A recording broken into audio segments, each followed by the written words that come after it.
Chapter 2: Intelligence, Earlier Views. As a schoolboy growing up in the latter part of the 18th century, Franz Joseph Gall observed a relationship between certain mental characteristics of his schoolmates and the shapes of their heads. For instance, he noted that those boys with prominent eyes tended to have good memories. He clung to this idea as he became a physician and scientist, and some years later placed it at the center of a discipline called phrenology that aspired to be a science. The key idea of phrenology is simple. Human skulls differ from one another, and their variations reflect differences in the size and the shape of the brain. Different areas of the brain, in turn, subserve discrete functions. And so, by carefully examining the skull configurations of an individual, an expert should be able to determine the strengths, the weaknesses, and the idiosyncrasies of his or her mental profile. Gall's list of powers and organs of the mind, as modified by his colleague Joseph Spurzheim, was a mixed bag. Featured were some 37 different powers that included affective faculties, such as amativeness, philoprogenitiveness, and secretiveness, sentiments like hope, reverence, and self-esteem, reflective powers and perceptual capacities, including language, tune for music, as well as sensitivity to such visual properties as shape and color. It should come as no surprise, at least to observers of bestsellers over the years, that the phrenology of Gall and Spurzheim achieved enormous popularity in Europe and the United States during the early part of the 19th century. The simple doctrine had intrinsic appeal, and every individual could play the game. The popularity of the aspiring science was strengthened by the fact that it was endorsed by many scientists of the day. Of course, armed with hindsight, one can readily spot the flaws in the phrenological doctrine. We know, for example, that the sheer size of the brain has no clear-cut correlation with an individual's intellect. In fact, individuals with very small brains, such as Walt Whitman and Anatole France, have achieved great success, even as individuals with massive brains are sometimes idiots and all too often decidedly unremarkable. Moreover, the size and configuration of the skull itself proves an inexact measure of the important configurations of the human cortex. Nonetheless, even as it would be unpardonable to overlook the flaws in Gall's claims, it would be equally fallacious to dismiss them entirely. Gall, after all, was among the first modern scientists to stress that different parts of the brain mediate different functions.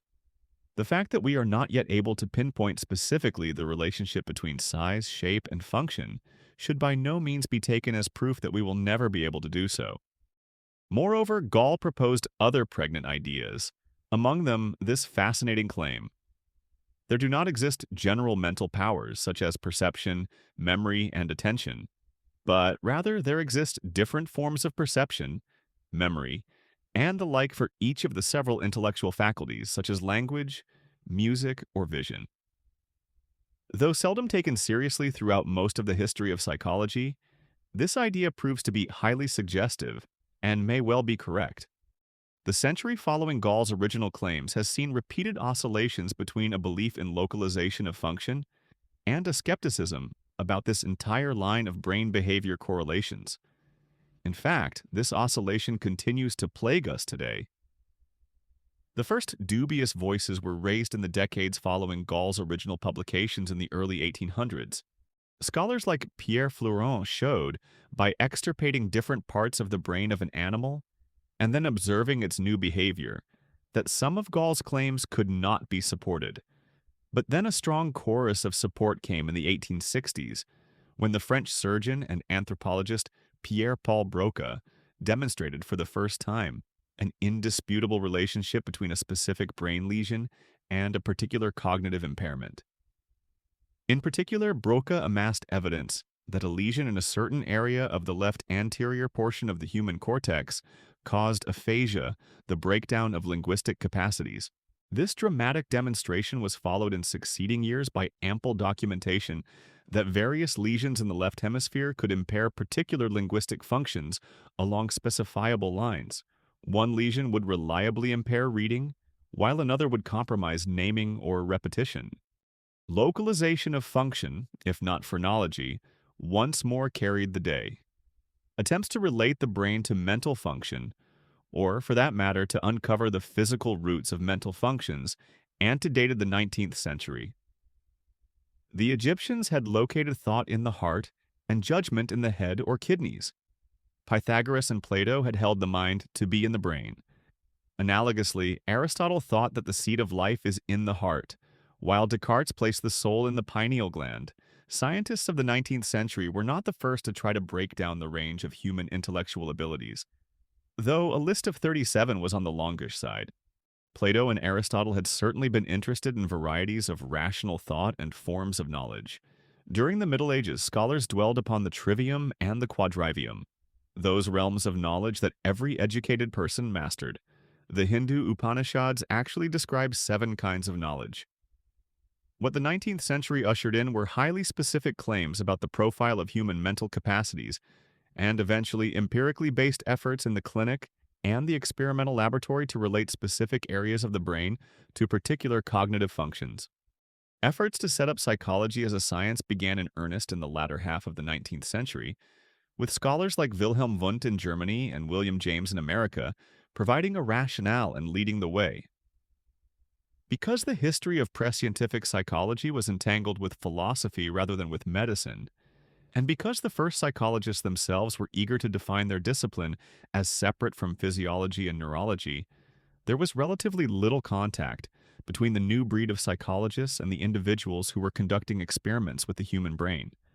Perhaps as a result, the categories of mentation that interested psychologists proved to be remote from those that had engaged students of the brain.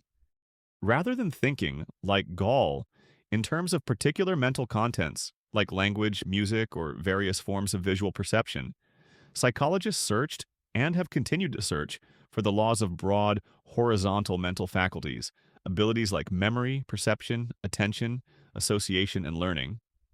These faculties were thought to operate equivalently, in fact, blindly, across diverse contents, independent of the particular sensory modality or the type of ideational content involved in the domain. In fact, such work continues to this day and makes remarkably little contact with the findings emanating from the brain sciences. Thus, one strand of scientific psychology has searched for the most general laws of human knowing, what might today be called the principles of human information processing. An equally energetic area of study has searched for individual differences, the distinctive profiles of abilities and disabilities in individuals. The British polymath Sir Francis Galton was instrumental in launching this field of inquiry a century ago. Given his particular interest in genius, eminence, and other notable forms of accomplishment, Galton developed statistical methods that made it possible to rank human beings in terms of their physical and intellectual powers, and to correlate such measures with one another. These tools enabled him to verify a suspected link between genealogical lineage and professional accomplishment. In fact, if one were going to measure individuals, one needed numerous dimensions and tasks on which to measure and compare. It was only a matter of time before psychologists devised various tests and began to rank human beings by comparing performances on these measures. At first, the prevailing wisdom held that powers of intellect could be estimated adequately by various tasks of sensory discrimination. For example, the ability to distinguish among lights, among weights, or among tones. Galton, in fact, believed that more refined and learned individuals would be characterized by especially keen sensory capacities. But gradually, for a variety of reasons, the scientific community concluded that one would have to look principally at more complex or molar capacities, such as those involving language and abstraction, if one wished to gain a more accurate assessment of human intellectual powers. The chief worker in this area was the Frenchman Alfred Binet. At the beginning of the 20th century, with his colleague Theodore Simon, Binet devised the first tests of intelligence in order to sift out retarded children and to place other children at their appropriate grade level. Within the scientific community and the larger society, excitement over intelligence testing was at least as pronounced and was much more prolonged than had been the enthusiasm about phrenology almost a century earlier. The tasks and tests were soon available for widespread use. The mania for evaluating people for specific purposes, be it school, the military, placement in industrial organizations, or even social companionship, fueled the excitement over intelligence testing. At least until recent years, most psychologists would agree with the assessment that intelligence testing was psychology's greatest achievement, its chief claim to social utility, and an important scientific discovery in its own right. They might even applaud the British psychologist H.J. Eysenck's conclusion that the concept of intelligence constitutes a true scientific paradigm in the Kuhnian sense. The tale describing the rise of the IQ test and the various debates that have raged about it has been retold so many times that I am relieved of the necessity to relate the sound and fury once again. Most scholars within psychology, and nearly all scholars outside the field, are now convinced that enthusiasm over intelligence tests has been excessive, and that there are numerous limitations in the instruments themselves and in the uses to which they can and should be put. Among other considerations, the tasks are definitely skewed in favor of individuals in societies with schooling, and particularly in favor of individuals who are accustomed to taking paper and pencil tests, featuring clearly delineated answers.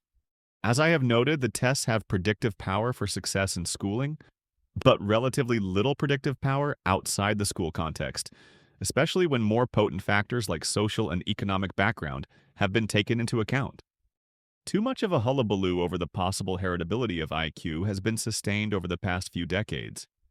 And while few authorities would go so far as to claim that the IQ is in no degree inherited, extreme claims on heritability within and across races have been discredited. Still, one long-standing debate within the area of intelligence testing must be briefly rehearsed here. On one side are arrayed those individuals influenced by the British educational psychologist Charles Spearman, in my terms a hedgehog, who believe in the existence of G, a general overriding factor of intelligence that is measured by every task in an intelligence test. On the other side are supporters of the American psychometrician and Fox L.L. Thurstone, who believe in the existence of a small set of primary mental faculties that are relatively independent of one another and are measured by different tasks. Thurstone, in fact, nominated 7 such factors: verbal comprehension, word fluency, numerical fluency, spatial visualization, associative memory, perceptual speed, and reasoning. Other less widely quoted scholars posit a far higher number of independent factors. Most important to stress is that neither side has been able to gain an upper hand. That is because the issues surrounding the interpretation of intelligence scores turn out to be mathematical in nature and not susceptible to empirical resolution. Thus, given the same set of data, it is possible, using one set of factor analytic procedures, to come up with a picture that supports the idea of a G factor. Using another equally valid method of statistical analysis, it is possible to support the notion of a family of relatively discrete mental abilities. As Stephen Jay Gould has shown in his recent book, The Mismeasure of Man, there is nothing intrinsically superior about either of these mathematical measures. When it comes to the interpretation of intelligence testing, we are faced with an issue of taste or preference, rather than one on which scientific closure is likely to be reached. It is from an individual originally trained in the IQ tradition that we have obtained a view of intellect that has, in many quarters, replaced the vogue of intelligence testing. The Swiss psychologist Jean Piaget began his career around 1920 as a researcher, working in Simon's laboratory, and soon became particularly interested in the errors children make when tackling items on an intelligence test. Piaget came to believe that it is not the accuracy of the child's response that is important, but rather the lines of reasoning the child invokes. These can be most clearly seen by focusing on the assumptions and the chains of reasoning that spawn erroneous conclusions. So, for example, it was not revealing in itself to discover that most 4-year-olds think that a hammer is more like a nail than like a screwdriver. What was important is that children reach this conclusion because their view of similarity reflects physical co-occurrence. Hammers are found in the vicinity of nails, rather than membership in the same hierarchical category, tools. Piaget himself never undertook a critique of the intelligence testing movement, but in looking at the scientific moves he made, one can gain a feeling for some of the inadequacies of the Binet-Simon program. First of all, the IQ movement is blindly empirical. It is based simply on tests with some predictive power about success in school and only marginally on a theory of how the mind works. There is no view of process, of how one goes about solving a problem. There is simply the issue of whether one arrives at a correct answer.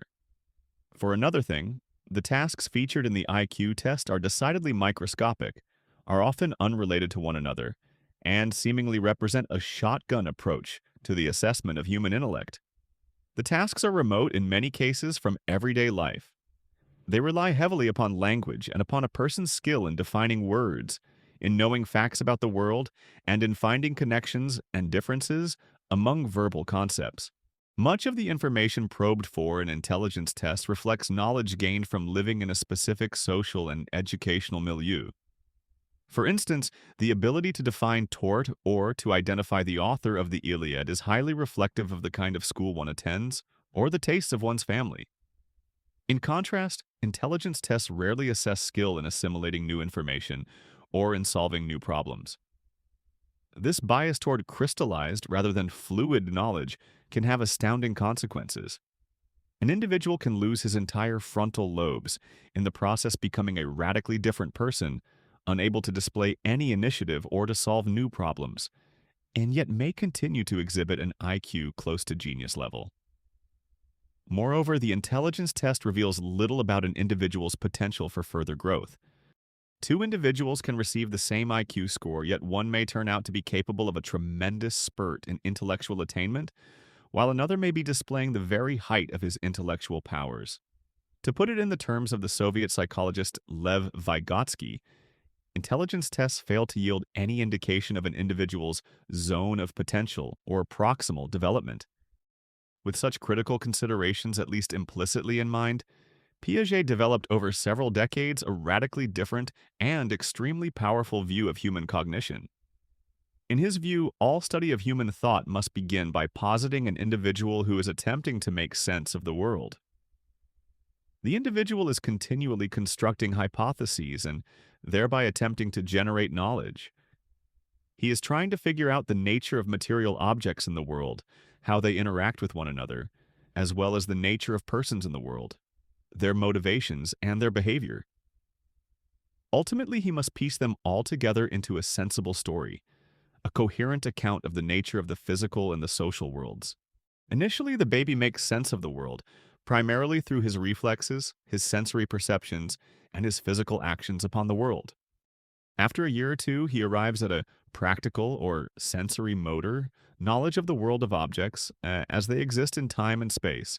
Equipped with this knowledge, he can make his way satisfactorily in his environment and can appreciate that an object continues to exist in space and time, even when it is out of view. Next, the toddler goes on to develop interiorized actions or mental operations. These are actions that can potentially be performed upon the world of objects. But owing to a newly emerging capacity, these actions need only be performed cerebrally within the head, perhaps through imagery. So, for example, to proceed from his destination to a familiar starting point, the child does not have to try out various routes. He can simply calculate that by reversing his steps, he will return to his origin. At the same time, the child also becomes capable of symbol use. Now he can use various images or elements, such as words, gestures, or pictures, to stand for real-life objects in the world, and can become skilled in deploying various symbol systems like language or drawing. These evolving capacities of interiorization and symbolization reach a high point around the age of 7 or 8, when the child becomes capable of concrete operations. Armed with this new set of capacities, the child is now able to reason systematically about the world of objects, number, time, space, causality, and the like. No longer confined simply to acting in a physically appropriate manner with objects, the child can now appreciate the relations that obtain among a series of actions upon objects. So he understands that objects can be rearranged and still remain the same quantity, that a material can be changed in shape without the mass being thereby affected, that a scene can be viewed from a different perspective and still contain the same elements. According to Piaget, a final stage of development comes into being during early adolescence. Now capable of formal operations, the youth is able to reason about the world not only through actions or single symbols, but rather by figuring out the implications that obtain among a set of related propositions. The adolescent becomes able to think in a completely logical fashion. Now resembling a working scientist, he can express hypotheses and propositions, test them, and revise the propositions in light of the results of such experimentation.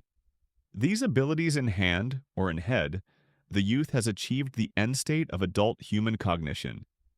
He is now capable of that form of logical, rational thought that is prized in the West and epitomized by mathematicians and scientists.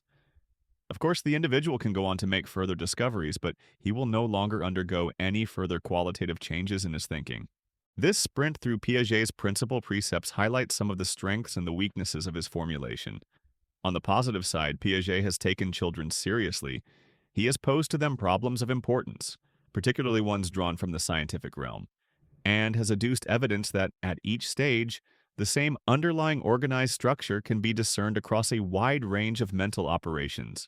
For instance, in Piaget's view, the concrete operational child is capable of handling a gamut of tasks having to do with conservation of number, causality, quantity, volume, and the like, because they all draw upon the same core mental structures. Similarly, equipped with formal operations, the adolescent displays a structured whole of operations so that he can now reason logically about any set of propositions posed to him. Unlike the architects of intelligence testing, Piaget has also taken seriously the list of issues that philosophers, and most especially Immanuel Kant, deemed central to human intellect, including the basic categories of time, space, number, and causality. At the same time, Piaget has avoided forms of knowledge that are simply memorized, like word definitions, or restricted to certain cultural groups, such as those that favor high art. Wittingly or not, Piaget has limned a brilliant portrait of that form of human intellectual growth that is valued most highly by the Western scientific and philosophical traditions.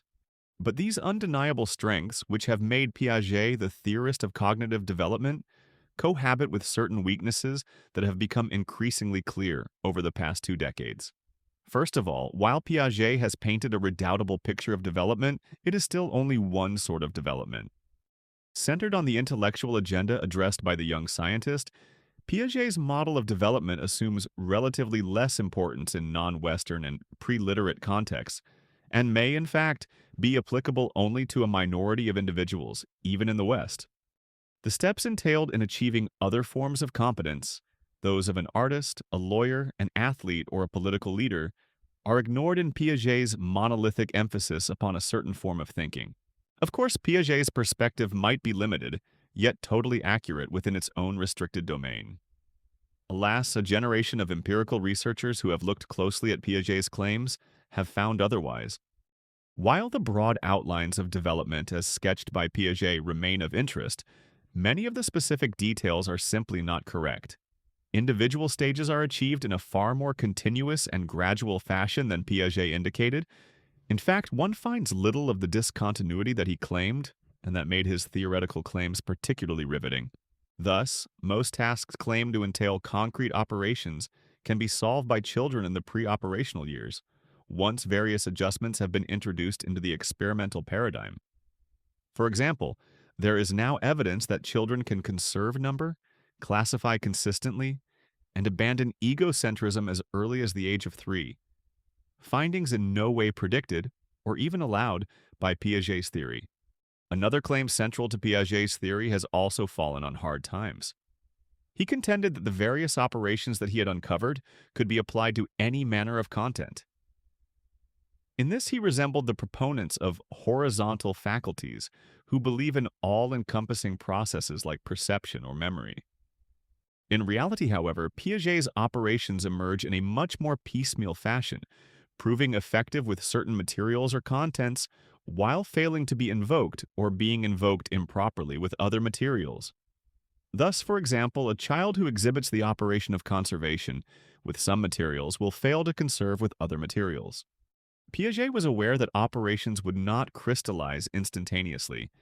He even invented a fudge factor called décalage, which allowed the same underlying operation to emerge at somewhat different times with different materials. But what has happened is that décalage has, in fact, become the rule in studies of cognitive development. Rather than a whole series of abilities coalescing at about the same time, as Piaget would have it, theoretically related abilities turn out to emerge at disparate points in time. One confronts other limitations as well. Despite his skepticism about IQ items couched in language, Piaget's tasks themselves are usually conveyed verbally, and when they have been posed non-linguistically, the results are often different from those obtained in Genevan laboratories. While Piaget's tasks are more molar and complex than those favored in intelligence tests, many still end up fairly remote from the kind of thinking in which most individuals engage during their normal daily lives. Piaget's tasks continue to be drawn from the benches and blackboards of a laboratory scientist. Finally, somewhat surprisingly, although his picture of the active, exploring child strikes a responsive chord, Piaget tells us little about creativity at the forefront of the sciences, let alone about the originality that is most prized in the arts or other realms of human creativity. Over and above its failure to convey the universal pattern of cognitive growth that all normal children are alleged to traverse, Piaget's scheme, restricted at its mature end to the classroom exercises of a high school science class, emerges as even less relevant to that discovery of new phenomena or that positing of new problems that many consider central in the life of the mind. Piaget's scheme may well be the best that we have, but its deficiencies are becoming all too evident. If intelligence testing was the vogue 40 years ago, and Piagetian theory the rage 20 years ago, a new form of study, often called information processing psychology, or cognitive science, is currently enjoying hegemony among students of the mind. The information processing psychologist uses the methods devised by experimental psychologists over the past century in order to investigate tasks of the sort that Piaget and other more molar cognitive theorists have been employing. As an example, a researcher working in the information processing paradigm seeks to provide a second-by-second, or even a millisecond-by-millisecond, microgenetic picture of the mental steps involved, as a child solves or fails to solve a conservation problem. The process begins with information delivered to eye or ear and only concludes when an answer has been issued by mouth or hand. Rather than simply describing 2 or 3 basic stages found at different ages and the strategies favored at each point, as Piaget would do, the information processing psychologist attempts to describe in the finest detail all steps used by a given child. In fact, an ultimate goal of information processing psychology is to describe the steps so exhaustively and scrupulously that an individual's performance can be simulated on a computer. Such a descriptive tour de force involves detailed analysis of the task itself, as well as painstaking analysis of the subject's thoughts and behavior. In its focus on the details of processing, and in its illumination of the microstructure of a task, information processing intelligence theory is an advance over earlier lines of study. We now have available a much more dynamic view of what happens in the course of problem solving. Included is a picture of the informational intake or access mechanisms, the forms of immediate and short-term retention that hold onto information until it can be encoded in memory, various recoding and transforming operations that can be imposed upon the newly acquired information. Moreover, there is the suggestive notion of executive functions, meta-components, or other higher-order control mechanisms, whose mission it is to determine which problems ought to be tackled, which goals sought, which operations applied, and in which order. Throughout, one encounters the healthy, if somewhat unexamined, American emphasis on mechanics, on what is done, in what order, and by what mechanism, in order to yield a particular effect or result. Information processing psychology, then, represents progress along certain, but not, in my view, all lines. In opposition to the Piagetian paradigm, for example, information processing psychology lacks an articulated theory within which different forms of cognition can be convincingly related to or distinguished from one another. Oftentimes, a survey of the literature suggests the existence of 1,000 expert information processors carrying out one or another operation without any particular connection to the others. But, like Piaget, information processing psychologies sometimes commit the opposite sin as well. One encounters the blithe notion that a single highly general problem-solving mechanism can be brought to bear willy-nilly on the full range of human problems. While in theory the idea of a single horizontal problem-solving apparatus is attractive, In fact, the carefully selected problems to which it is said to apply turn out to be disturbingly similar to one another. Thus, the claim that we use the same problem-solving apparatus across the board becomes vacuous. In fact, in common with Piagetian psychology, nearly all the problems examined by information processing psychologists prove to be of the logical, mathematical sort. The prototypical problems, solving logical theorems, carrying out geometric proofs, playing a game of chess, might well have been borrowed directly from Piaget's archive of pivotal intellectual tasks. As information processing psychology is still in its infancy, it is perhaps unfair to criticize it for not having solved major outstanding issues in the area of intelligence. Moreover, recent flirtation with the intelligence testing industry has infused with new life this somewhat discredited branch, as researchers like Robert Sternberg have attempted to identify the operations involved in the solution of standard intelligence test items. Yet, to my mind, the excessively mechanistic computer-driven model for thinking and the penchant for scientifically oriented test problems foreshadow certain long-term problems with this approach. For one thing, like most previous approaches to intelligence, the information processing tack is studiously if not anti-biological, making little contact with what is known about the operation of the nervous system. For another, there is as yet relatively little interest in the open-ended creativity that is crucial at the highest levels of human intellectual achievement. The problems posed characteristically feature a single solution or small set of solutions, and there is scant attention to problems with an indefinite range of solutions, let alone the generation of new problems. Finally, a more serious objection. At present, there seems to be no procedure by which to adjudicate among the principal debates within the area of information processing psychology. Is there a central executive or not? Are there general problem-solving skills or just skills specific to particular domains? What elements change with development? The number and size of storage areas, the kinds of strategy available, or the efficiency with which operations are carried out? The information processing psychologist could retort, this criticism is true at present but will become less true as we accrue more data. When we succeed in producing a sufficiently rich set of computer simulations, we will determine which simulation most closely mimics the thoughts and behavior of human beings.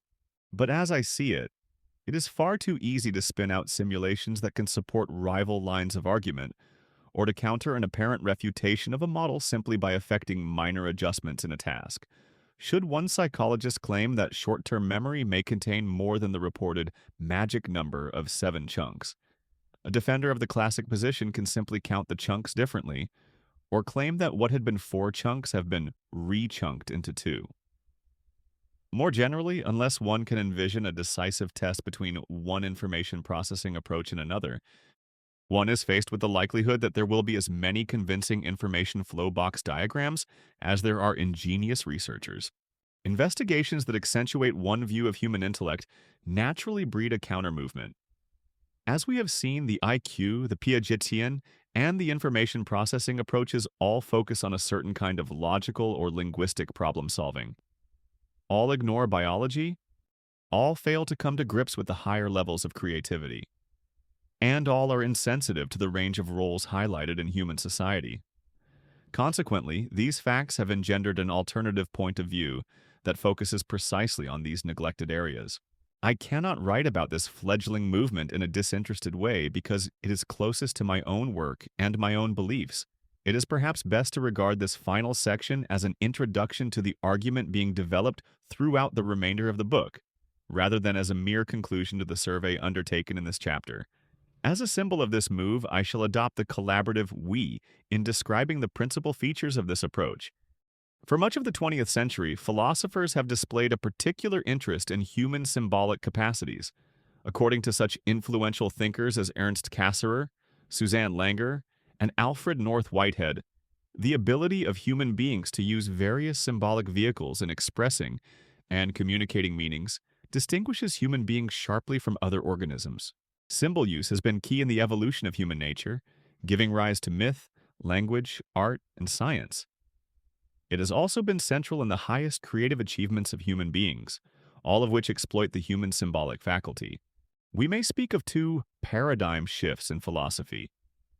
Initially, the philosophical interest of classical times in objects of the physical world was replaced by that preoccupation with the mind and its objects that we associate with Hume, Kant, and other Enlightenment thinkers.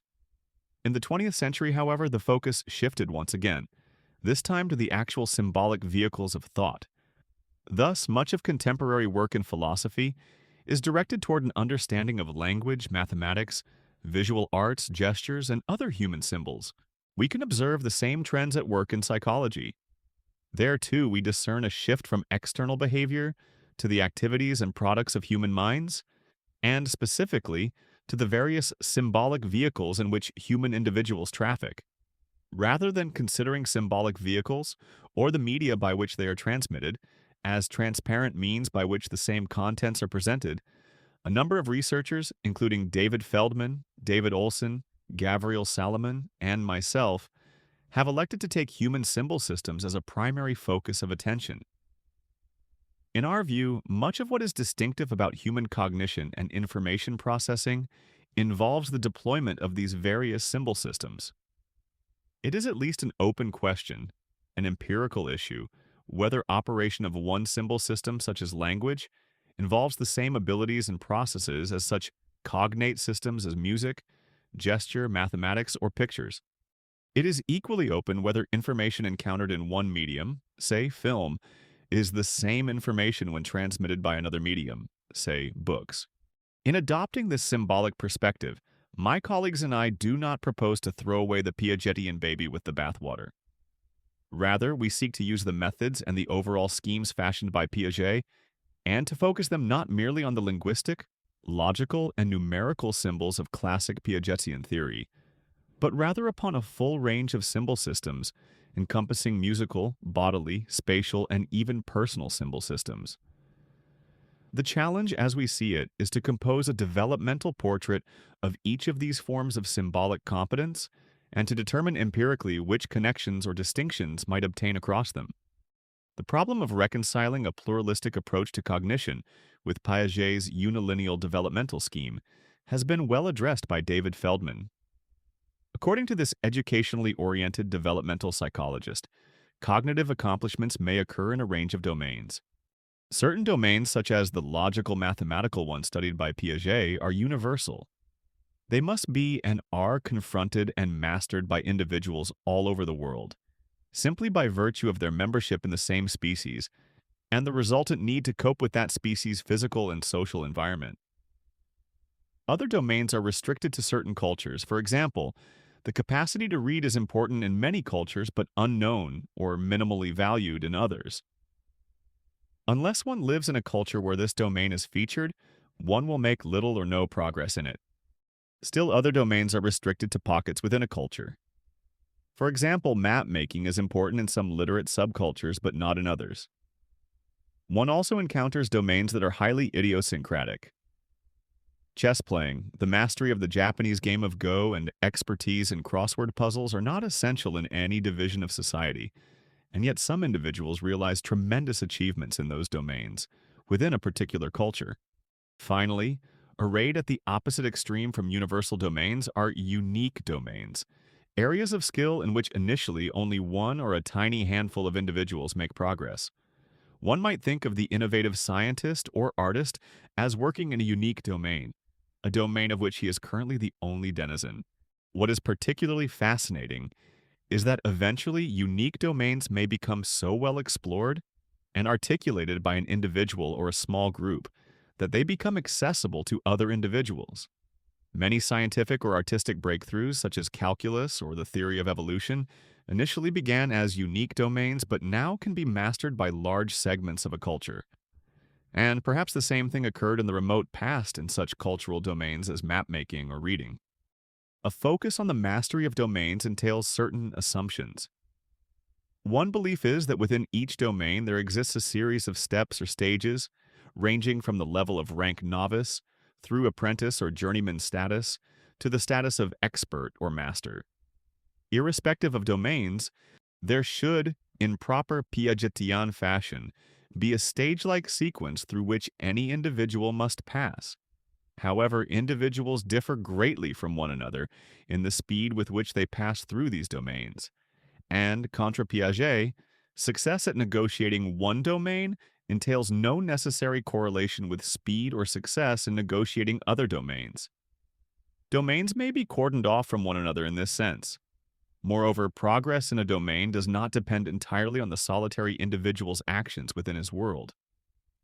Rather, much of the information about the domain is better thought of as contained within the culture itself, for it is the culture that defines the stages and fixes the limits of individual achievement. One must conceive of the individual and his culture as embodying a certain stage sequence, with much of the information essential for development inhering in the culture itself, rather than simply inside the individual's skull. This focus on an individual's progress through a domain has stimulated Feldman to confront the phenomenon of the child prodigy. The prodigy may be thought of as an individual who passes through one or more domains with tremendous rapidity, exhibiting a speed that seems to render him qualitatively different from other individuals. In Feldman's view, the mere existence of a prodigy represents a remarkable coincidence of a number of factors, among them an initial, possibly inborn proclivity, considerable pressure from parents and family, excellent teachers, high motivation, and, perhaps most important, a culture in which that proclivity will have a chance to flower. In monitoring the prodigy as he advances, one glimpses a fast-forward picture of what is involved in all educational processes. Unlike the Piagetian individual advancing chiefly by himself along a path available to humans the world over, the prodigy is a fascinating amalgam of the highest amounts of natural proclivity, with the greatest amounts of stimulation and structure as provided by his own society. A concern with prodigies well illustrates certain central features of this new approach to intellectual development.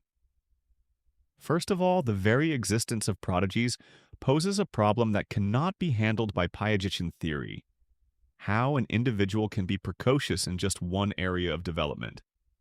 I might note parenthetically that none of the other approaches reviewed here can deal adequately with prodigious behavior either. Second, a survey of prodigies provides support for the notion of particular symbolic domains, since prodigious behavior is characteristically found in certain domains: mathematics, chess playing, while rarely if ever in other ones, literary skill. Study of prodigious achievement also provides support for the Piagetian belief in specific stage sequences, since the progress of prodigies can be well described in terms of negotiation of a set of steps or stages. And because prodigious accomplishment is not possible without extensive environmental support, focus on the prodigy also highlights the contributions of the society. Finally, through attention to unusual populations like prodigies, investigators of various forms of intelligence have the opportunity to probe the nature and the operation of certain intellectual competences in pristine form. Not surprisingly, each of the aforementioned researchers working in the symbol systems tradition exhibits a somewhat different focus. For instance, Gabriel Salomon, an educational psychologist working in Israel, has focused particularly on the media of transmission. He studies the modus operandi of television, books, and film, and the ways in which the various symbol systems of the cultures are picked up and transmitted by these media. Moreover, he has tackled the question of which processes might enable individuals to acquire information more readily from the various media.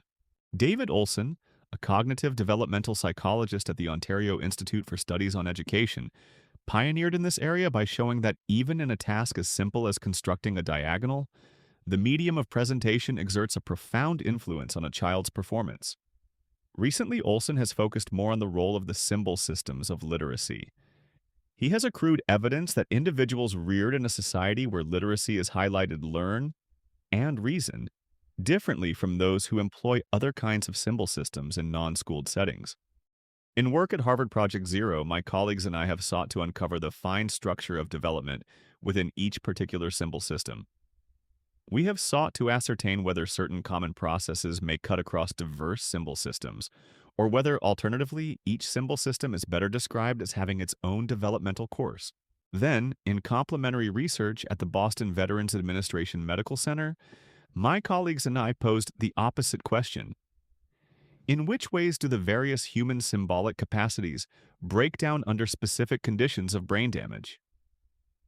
Drawing on information from the developmental and the neuropsychological perspectives, we have striven to arrive at a more satisfactory notion of the structure and organization of human symbolic functioning.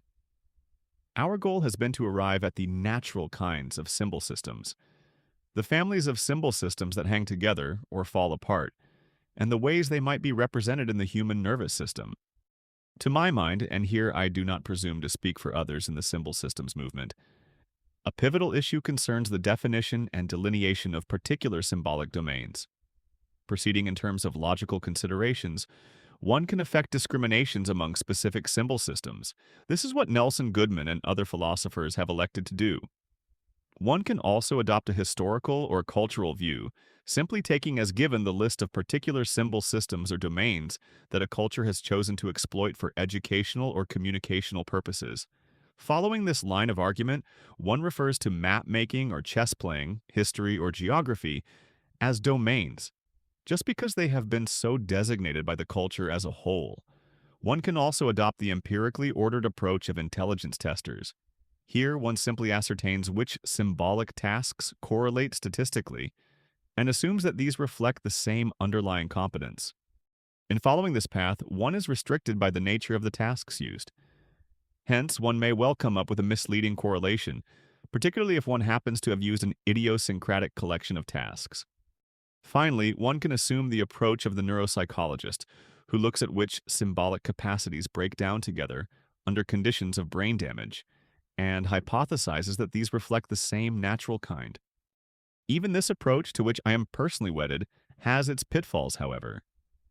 For one thing, physical proximity in the nervous system may not reflect similar neural mechanisms.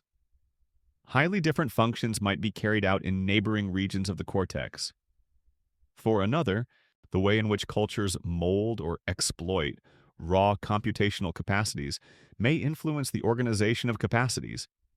And it may be the case that across different cultures, one encounters different patterns of breakdown, as happens, for example, when cultures have evolved radically different forms of reading, one involving pictographs, another based upon character-sound correspondence. The lesion that causes reading disturbance in one culture, say Italy, produces no disturbance in a culture where reading proceeds by a different mechanism, say Japan. There are other difficulties with a neuropsychological approach. Even though breakdowns provide valuable insight into organization of intact capacities, one cannot blithely assume that breakdown directly unmasks organization. The ways a radio breaks down, for example through destruction of a plug, do not necessarily tell you how best to describe the ordinary operation of the radio. After all, while you can stop the radio by pulling out the plug, this information is irrelevant for understanding the actual mechanical and electrical workings of the apparatus. In view of these and other limitations in each window upon symbolic functioning, I have taken a determinedly Catholic approach in what follows.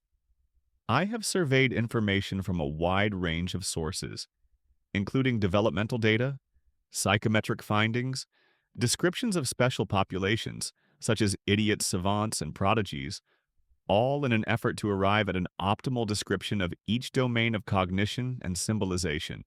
Nonetheless, every researcher has a bias, and in my own case, I believe that the most valuable and least misleading information is likely to come from a deep knowledge of the nervous system, how it is organized, how it develops, how it breaks down. Findings from the brain, in my view, serve as the court of last resort, the ultimate arbiter among competing accounts of cognition. Therefore, before embarking upon my study of different intelligences, I shall survey some relevant highlights of recent work in the biological sciences. That's it for today.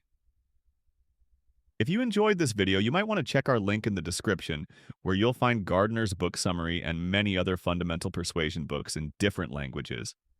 And don't forget to subscribe to the channel for more psychologic and marketing content. See you in the next one.